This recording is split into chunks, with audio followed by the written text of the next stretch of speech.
We have seen this before. It is very familiar. In the bottom left, it is MaxPax. In the top right, it is Beyond.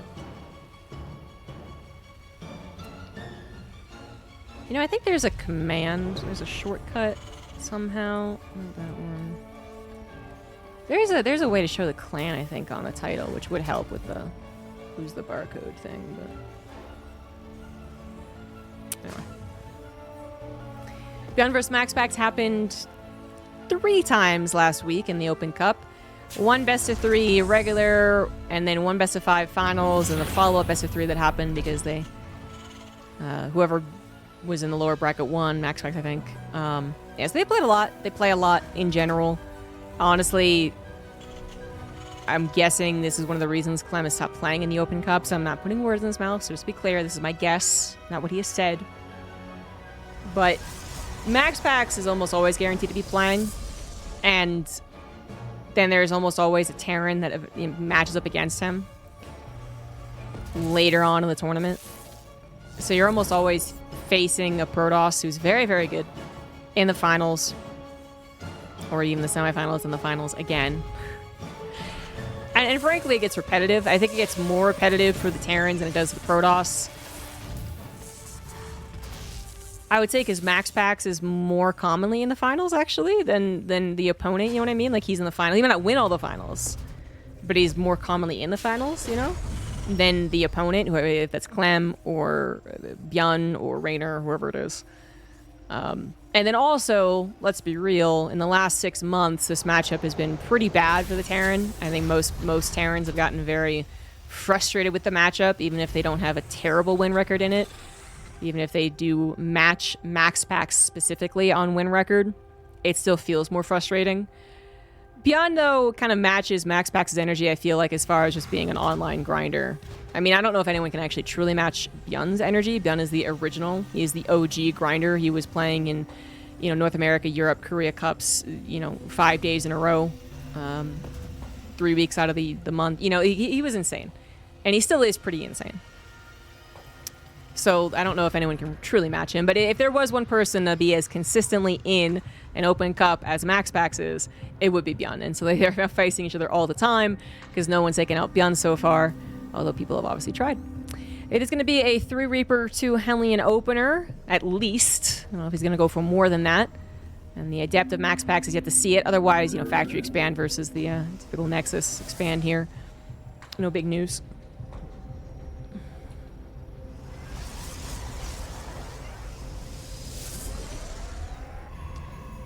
And a cat that's going to be bothering me for this entire stream now. It's great. Private Society feel difference in performance in solo duo casting? Of course. Yeah. They both come with challenges, but you know, they both come with pros and cons, solo and duo casting. The thing is, actually, I should say it this way. I don't think solo casting has many pros to it if you aren't also a personal streamer, you know what I mean? Like, if I was just doing yeah, like YouTube, and I wasn't talking to the stream or to the chat, as a full wall off is going to deny this opener any amount of damage, then I think there's almost no benefit to it. You know, if I was only doing YouTube videos, I would definitely try and collab with people to do it, but that would take time away from them, and then do I pay them for their time? You know, and then it's still a little bit messy anyway. But I don't think there's really an upside to it. Personally, some people out there might be like, oh, solo casting is... I'm way better at solo casting than duo casting. But I think that's actually, if that is the case, I actually think it's a limitation. I think that's not a good place to be. Better at solo than duo. Attempting to get damage done with this opener, by the way, which is actually kind of important. You know, we're watching a lot of non-action happen because MaxPax is so successfully defending against this opener. But while that's great news for MaxPax, I will want to emphasize that's bad news for Bjorn, who did delay some technology and obviously his command center with the Factory Expand to get 3 Reapers and 2 Hellions. And they were completely denied. 100%, no damage done. They sucked. Well, I guess an Adept died, but still. They were supposed to cause at least a little bit of chaos, and the most that they did was force an additional gateway that was canceled. 3 gateways, by the way, but with MaxPax, that could still mean some decent aggression. In this case, he is not going up. No, there it is. Just missed it. Just missed it in the production tab. MaxPax, 9 times out of 10, gets a Warp Prism, even if it's only a 3 gateway. And he has here. So if Beyond doesn't take this seriously, it should not win the game. Every so often it does. Barrack stalled out, so he's a nice little opener. This is a high ground natural, so this should make aggression from MaxPax more difficult to do, especially as the bunker is already made on the high ground with a tank covering it with SimCity. I mean, this is about as locked up as you possibly can be. A little bit of a area off to the right side, yeah, and MaxPax knows it, abuses it.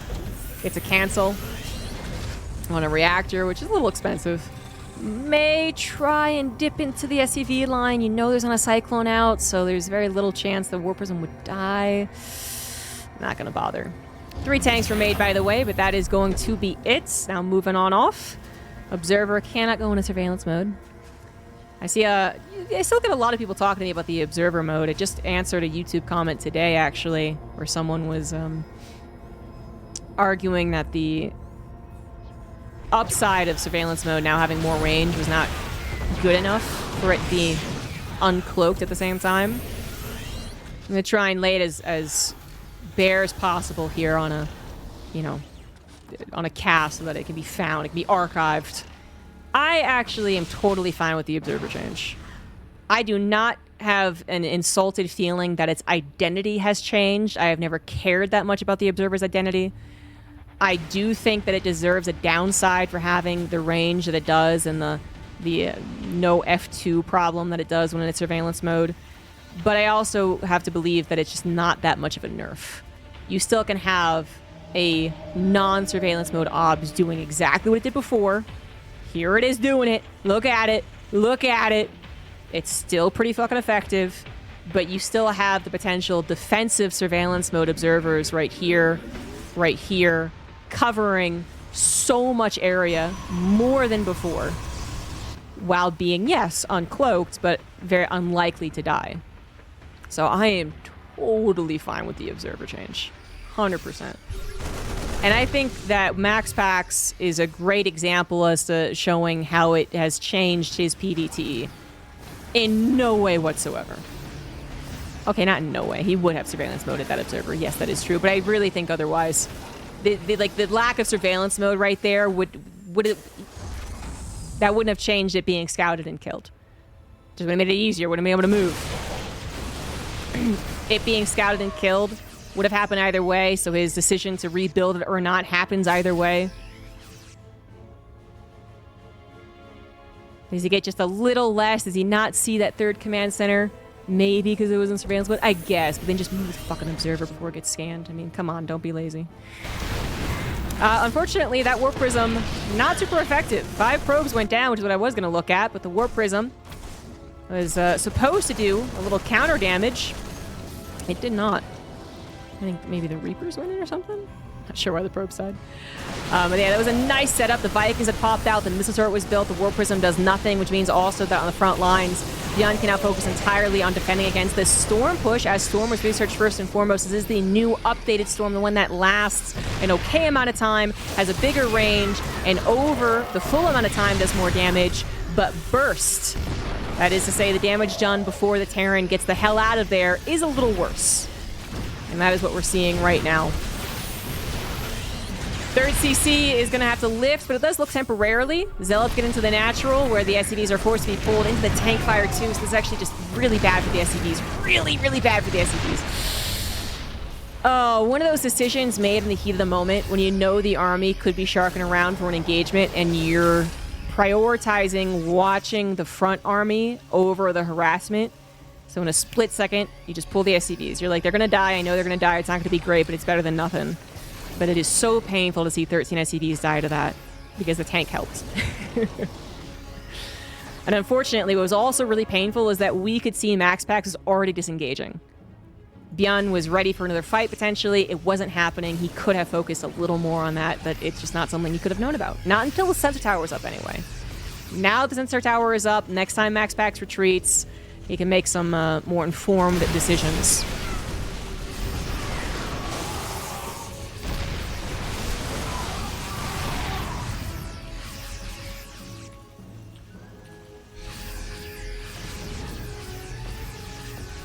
little storm attack there. I would say did a decent amount because the Zealots were very effective. And because, again, all this is happening on Bjorn's side of the map. I mean, where these engagements happen is so important in StarCraft. Whether or not you have the time to replace lost units or, you know, do any type of run-bys to buy time, makes every engagement so different. And MaxPax is doing what he should be right now, which is controlling the flow of this mid-game. But this is not uncommon. This is not something that Bjorn is uncomfortable with, because if he was, he wouldn't be very good at PvT nowadays, basically. You have to be in this position defending the 3-base setup before you're really ready to start tangoing. And actually, the decision can be made basically at this point in time. You've got EMPs, you're building a decent number of Vikings, you're about to get to 4th. You could try and start to engage a little bit, or you could just go into Supreme late game. And the last time these two played, we saw, I think, more so Bjorn leaning to that late game. That's the games that he won anyway. He still tried to throw in a couple other engagements. He tried to throw in a couple other builds, you know, really mix things up as a Terran should. But it was those Supreme late games where you're at max out supply, 5 to 7 bases, hella Liberators, that Bjorn was really finding a better foothold against MaxPax. Not quite there yet, though, and MaxPax has set up another 2-pronged attack. Zealots in the 3rd base as the attack into the 3rd / natural goes on. Zealots finding some damage for retreating. The main army just pushing away the 2 armies of Bjorn as his reinforcements start to accumulate. That's another army that could come down the ramp. Well, it's not. That's not on purpose. That's not on purpose. Oh, pain, pain. So many Marauders going down. Bjorn is just pulled every which way, and he's not able to save the units that he really desperately needs at this point, and MaxPax is taking full advantage of that. He knew that wasn't intentional, and he was like, haha, Marauders are dying, nah. And he's going to continue abusing this as long as he possibly can. Vikings decide to engage. Marauders trying to engage, but Storms are ready. EMPs not at every single one. In fact, where are the EMPs? Most of them are gone. They're dead. Zealots even getting on top of the army at this point because the army of Bjorn has dwindled significantly. And that is it. MaxPax. A little touch there, a little touch here, a little push there, a little push there. It all culminates in a push that still wasn't bam done. He still had to kind of test it out. But he's so good at doing that.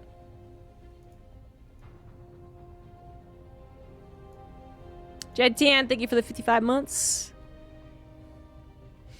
Yeah, every time I bring up the observer mode, and I'm, you know, people are like, the downside is surveillance mode can't move. It's also its upside.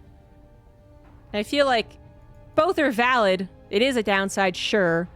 But how much of a downside, really, when you can unsiege it, and it can then move? If you don't have to, you don't have an upside. The upside is is still overall, though, the increased range. Vision range.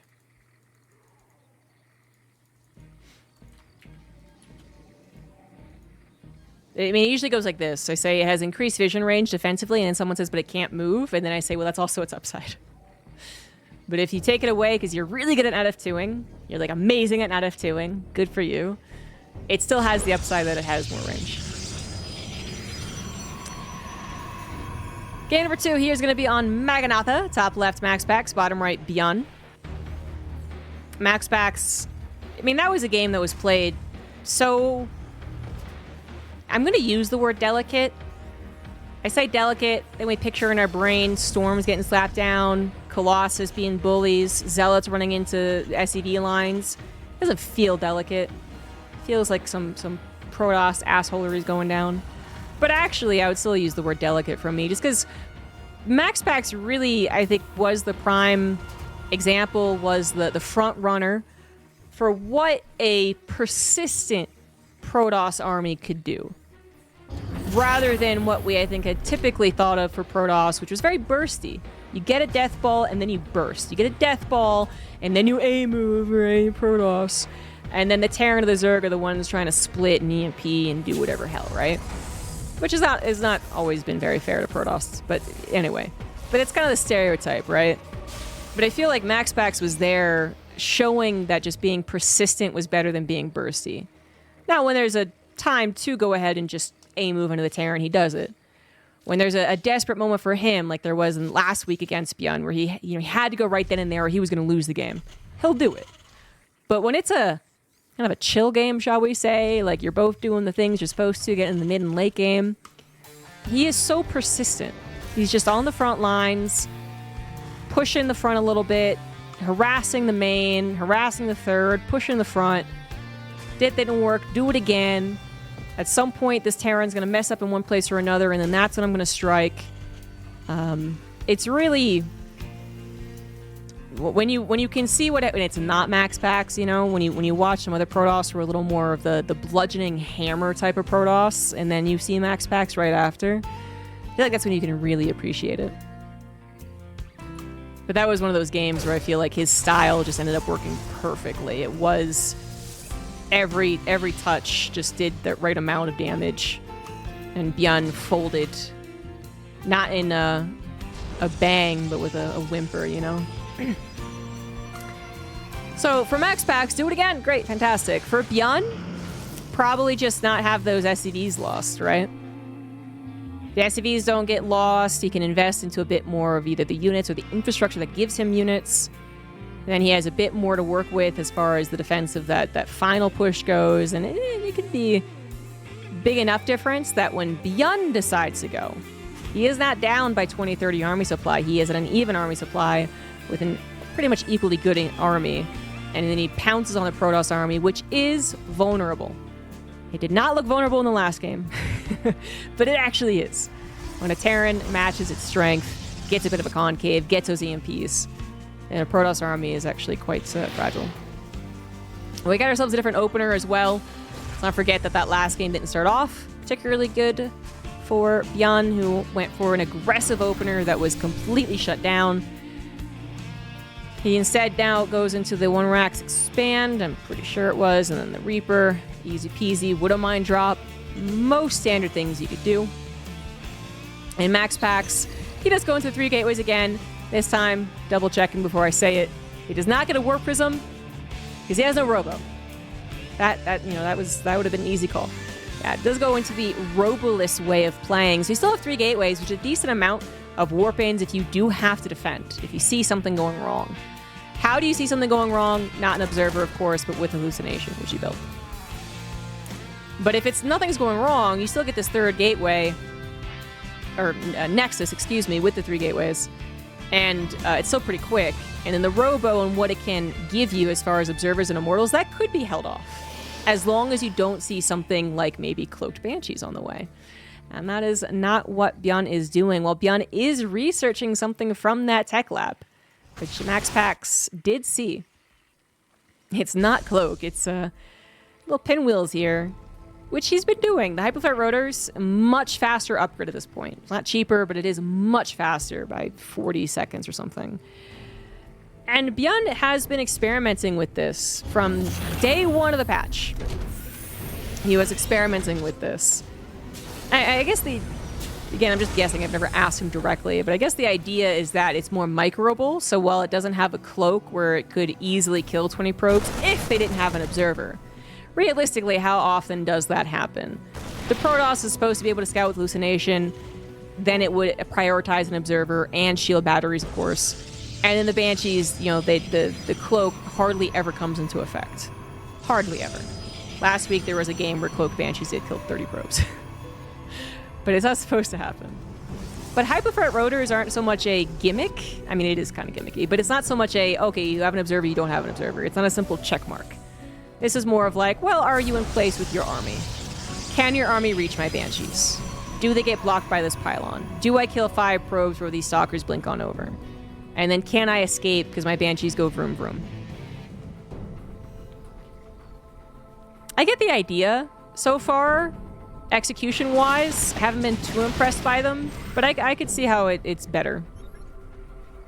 And also just Banshees in general having high DPS can incorporate themselves into a little tank bush, which did look to be possible. Scan ahead revealed Zealot's already being warped in, and maybe figuring that charge is on the way, decided not to go for the push after all. Which I think was a good decision. It doesn't mean the Banshees don't help out with the push. They don't help deal probe damage. That tank barely doesn't go down. I feel like just one little tap though, right? One little tap, one little tap, one little tap. Not gonna go for it. Beyond maybe even baiting him with a tank coming along here. By the way, speaking of baits, the attack on the front lines from MaxPax meant that he was avoiding looking at his base. A couple of probes go down to the Widow Mine drop, which was built 2 minutes earlier. They're only just now having an effect. 7 probes of the Widow Mine survive. It's actually very good. But drop for drop, Warp Prism now coming back. No, first time going in, actually. Not going to find any damage, but a persistent thorn in Beyond's side until he gets some static defense. Ghost Academy online. Just a couple of seconds. Third CC blocked out. Still on an orbital, too, and that is concerning. Medevac goes down. Tank is near death. There it goes. Got one shot. That was it. Banshee goes down. Medevac goes down. Beyond straight up lost that fight. That wasn't good. MaxPax seeing an opportunity. Using that Warp Prism more so for the distraction at that point. And so the Warp Prism at the end of the day was very effective. Distraction plus keeping all those reinforcements back at home that were probably supposed to meet up with the frontal attack. Well, Ben uses a couple of important units. I mean, the tank would have been helpful. The Banshees would have been helpful. Medevacs would have been especially helpful. 3 Medevacs haven't gone down, one of which was the Widow Mine drop. That makes me very concerned, because he doesn't have EMPs quite yet. No, he does, just barely. The ghosts have popped out. He needs this, because his bio army's not going to be very healed. He's only got 2 Medevacs with any energy on them. MaxPax holds on to a 20 army supply lead. And it looks like he is going to find an opening at the third. And Beyond just, yeah, he has to give it up. There is nothing he can do. Unfortunately, he might save the third CC, but he's going to lose almost every last SCV. 21 of them have gone down. MaxPax's attack is already good. MaxPax has already won this game. Let's be real. MaxPax going for 4 bases, double robo, robotics bay, going to Colossus at any moment. GG's. MaxPax with a very quick 2-0. Was pushing Beyond to the brink with the old patch, and now with the new patch, seems to just be super mode. That's a little scary how easy that was. Again, both games not exactly going well for Beyond. First game opener wasn't great. It was the opener. It didn't go well, and I didn't think that would make the game super easy, but it did. Second game, it was more of that early mid-game that went poorly. The tank push that was supposed to find something found absolutely nothing. He left his army out in the middle of the map, and then it got pounced upon. So there were things to fix for Beyond, for sure. But it's just so frustrating when these same things can happen against other Protosses of a very high skill level, like a Hero, Showtime, Classic, whatever. And it doesn't kill Beyond. But MaxPax is always there, finding all these openings.